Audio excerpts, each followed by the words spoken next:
یہ ٹھیک ہے، مائیں جب عمر میں ہو جائیں تو ایسی باتیں بھی کر جاتی ہیں جو شادی شدہ اولاد کو ناگوار گزرتی ہیں، مگر کیا ہے جو اسے برداشت کر لیا جائے؟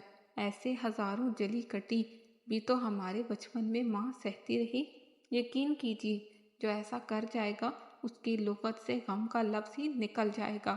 بڑا انسان بننے کی ہر کوئی خواہش رکھتا ہے، اپنی ماں کو ستانے والے جتنے بھی بڑے ہو جائیں کردار کے اعتبار سے پست رہیں گے۔ کوئی ماں کو خفا کر کے کامیابیوں کے خواب بھی نہ دیکھے۔ ایسے لوگوں کے مقدر میں ہر جگہ ٹھوکریں لکھ دی جاتی ہیں۔ کامرانیوں کے لیے ماں کی دعا ضروری ہے۔ ایک آدمی کی ماں کا انتقال ہو گیا، 3 دن بعد وہ کام پر جا رہا تھا کہ غیب سے آواز آئی، ذرا دھیان سے چلنا۔ سوال کیا کیوں؟ جواب آیا، تمہاری ماں نہیں رہی۔